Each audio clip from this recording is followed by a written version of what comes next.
धन और मन के कारक होते हैं चंद्रमा। जैसा कि हम सभी जानते हैं कि चंद्रमा शुभ ग्रहों की श्रेणी में आते हैं और चंद्रमा को मां से जोड़ा जाता है। और जैसा कि आप सभी जानते भी होंगे कि जब कुंडली में आपकी में चंद्रमा शुक्ल पक्ष की अष्टमी तिथि से कृष्ण पक्ष की अष्टमी तक शुभ माने जाते हैं। इस बीच में यानी कि शुक्ल पक्ष की अष्टमी से कृष्ण पक्ष की अष्टमी तिथि तक अगर आपका जन्म होता है तो आपके चंद्रमा बहुत ही शुभ माने जाते हैं। तो आज मैं आपको चंद्रमा को बलवान करने की छोटी छोटी रेमेडी बताऊंगी।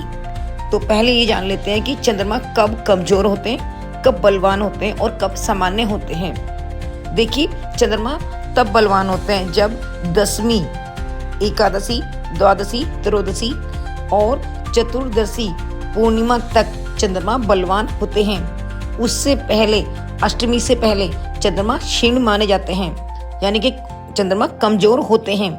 और चंद्रमा सामान्य कब होते हैं? जब चंद्रमा शुक्ल पक्ष की अष्टमी, नौवीं, दसवीं तक सामान्य माने जाते हैं। देखिए, जिनके चंद्रमा कमजोर होते हैं उनका मन अशांत रहता है, धन भी उनका अस्थिर ही रहता है। साथ ही आपने देखा भी होगा जिनके चंद्रमा कमजोर होते हैं उनके रिश्ते और व्यवहार दोनों ही बहुत जल्दी जल्दी बदलते हैं। यानी कि यूं मानिए कि उनके रिश्ते उनके लिए या तो बहुत अच्छे हो जाते हैं या फिर उनके लिए बहुत ही खराब हो जाते हैं। रिश्तों में और धन में अस्थिरता बनी रहती है जिनके चंद्रमा कमजोर होते हैं। और जिनके चंद्रमा बलवान होते हैं उनके रिश्ते लंबे समय तक चलते हैं। साथ ही उनके घर में धन का आगमन बना रहता है और साथ ही उनका मन भी शांत रहता है।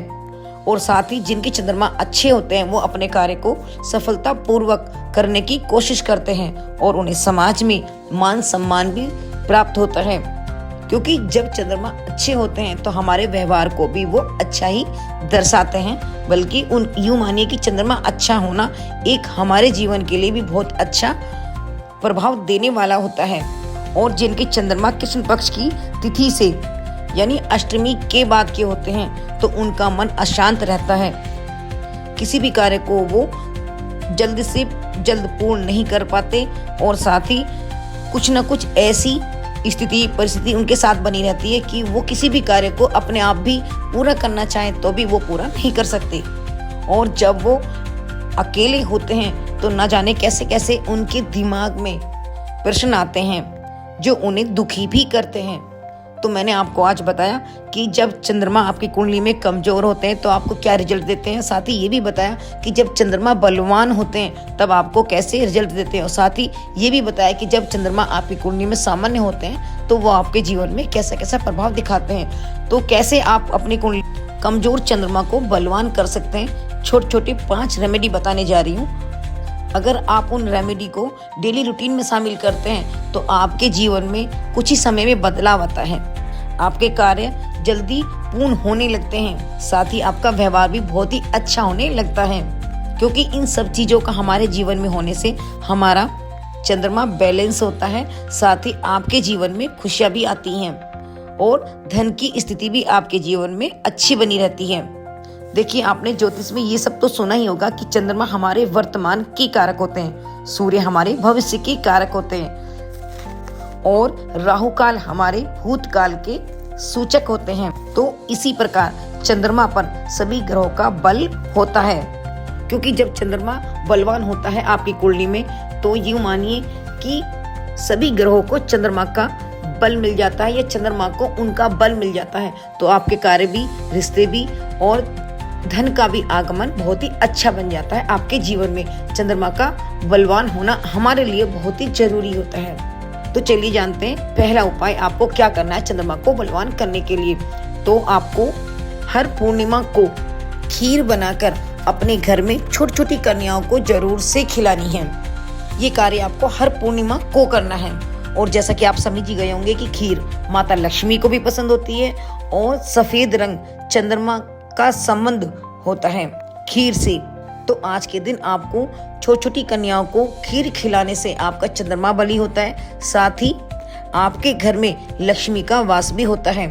दूसरा कार्य आपको ये करना है, जब भी आपको संध्या के समय मिले आपको चंद्रमा के दर्शन करने हैं। जितना हो सके 5 से 10 मिनट 15 मिनट भी आप चंद्रमा की चांदनी में बैठिए जरूर।